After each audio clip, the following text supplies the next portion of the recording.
Hello everyone, and welcome back to the new Illustrator tutorial series.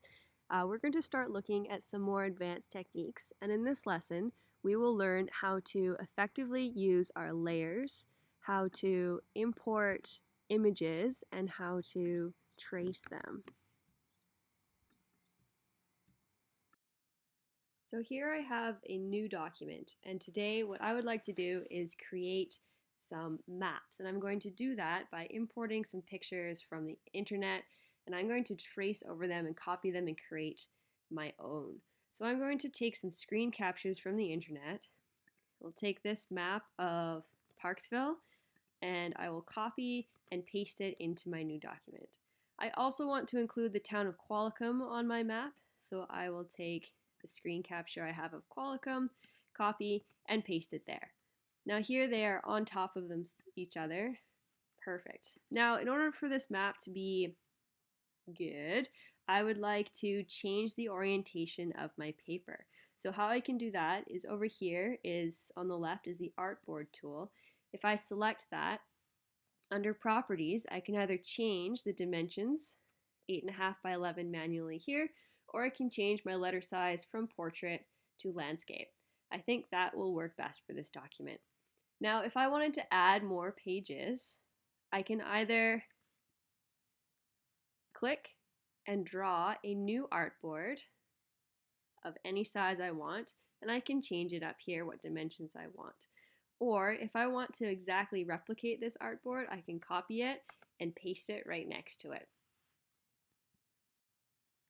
Now if I want to zoom back into the artboard I plan to work on, I can click on that artboard and I can select Command 0. That will focus the entire screen on that artboard. Now to zoom in or out, I can also zoom on the keypad, or I can use some keyboard shortcuts. If I select Command plus, I will zoom in, and if I select Command minus, I will zoom out. And again, Command 0 will center you on an artboard to its full size. Now I want to begin working on creating this map. So the first thing I want to do is make sure that these maps are in their own layer, and I'm going to give that layer a name, which is maps. Now I want to make sure that these two maps line up. So how can I do that if I can't see through them? Well, it turns out you can. If I select the image on top, which is this one here in the layer, I go to Properties, under Appearance, go down to these three dots here. If I click that, one of my options is opacity. If I click on opacity, I can make this image either as it is or a little bit more see-through. So if I change that to 50%, now that image is see-through, and I can line these two up until they are exactly on top of each other. So right on top of each other would be somewhere over here, and I can use the arrow keys to fine tune it. Now you can see that they are perfectly lined up on top of each other. And I can now go back and change the opacity back to 100%. Now I have two base layer maps. So I'm going to center these on the screen. I can move them. Maybe they're a little too big, so I will resize them. And remember, to retain the same aspect ratio, hold down the Shift key as you resize. So with my two maps aligned and resized there, I want to lock them in place so that they don't move when I draw things over top. So in the layers area, beside where you can choose whether or not you want to see an object, you can select whether you want it locked in place. So I'm going to lock both of these objects in place. In fact, I could just lock the entire layer by clicking there. Now that I have my maps in place where I want to start working, I want to create a new layer. So down at the bottom here, I can choose to create a new layer with this button or a new sub-layer with this button. I want an entirely new layer. So here, layer 2, notice that it's on top of maps. If it was underneath the map, then anything I drew wouldn't be visible because it would be under the maps. So I want to make sure that is on top, my new layer. And I will call this layer, let's say, roads and rivers. Great. Now if I want to trace over a road, I will go back to my pencil tool. I like using the shortcuts, so N is my shortcut for pencil, and I can trace over this highway here. Now, initially it has no color, so I will give that line a color of pink. Now I have a nice pink line, but it's not very thick. I want to make that line thicker. So if I select that path, I can go into properties and I can adjust the stroke.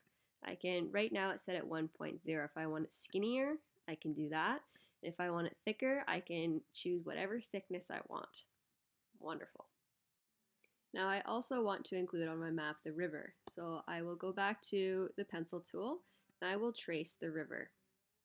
Englishman River all the way out to the ocean. And I can go back in and change these lines if I want. Here it's a little too pointy, so I'll make that more rounded. Again, they're more rounded. And because I've just drawn the road, my next line is going to have the same properties of it. So I don't want this river to be bright pink, so I will change the color of the stroke from pink to blue. And because I drew the road before I drew the river, that means that the road is going to be underneath the river. So to change that, remember I can go back to my layers, select the river, and move it under the road. I can also use keyboard shortcuts, Command and square bracket to move it up or down a layer. Now this river is too thick, so I want to make it thinner, but I also want to give it a dashed line instead of a solid line. So I can do that by going stroke and select a dashed line. So it will automatically give you 12 points. I can make this smaller dashes, or I can make them longer dashes, whatever you desire. Now say I want to indicate that this river continues going in this direction upstream, and I want to add an arrowhead to the end of that line. So if I click on stroke again, one of the options is arrowheads. So I can select a number of different kinds of arrows. I can add, and if that's too big, then I can make it smaller by adjusting the scale. I can make that half size, 50%. There we go. If I want to add an arrow to both ends, I can do that.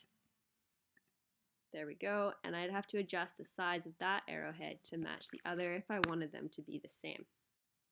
Now, I don't really like the way that this dashed line river looks, so I want to delete that, and I will try something different here. Instead of using the pencil tool, if I click and hold, I will try the paintbrush tool. So with the paintbrush tool, you can choose a number of different options, an oval shape, circular brush shape, or some design. So if I try an oval shape, let's just see what this looks like. Okay, that's a nice smooth line. That would look nice as a river. Another option would be to try one of these brush strokes. If I follow this along the river, it will give me a bit of a fancier design if I want a bit more of an artistic flair. Now this line is dashed currently, so I can just unclick the dash box and it will go away. Now if I want to see what this river looks like without the map in behind it, I can go to the layers and I can turn off my maps. That looks like a kind of cool effect. And to put it behind the road, I can move it back one object or two. There we go. I want to add some more roads to my map, so I'll go back to the pencil tool and I will add in this highway here. Now if I want to make it look like the other highway, remember I can use this eyedropper tool or the letter I and make it have the same properties. Now I will add in some more roads. There we go, maybe Church Road. Beauty. Now if I want to move one of these roads for some reason, but I wanted to move them all together as one, I can do something called grouping objects together. So if I select everything I want included in that group, maybe those 4 roads, I select them all. You can also select them over here, and I will right click and select group. Now if I click any one of these roads, all of them will move together as a group.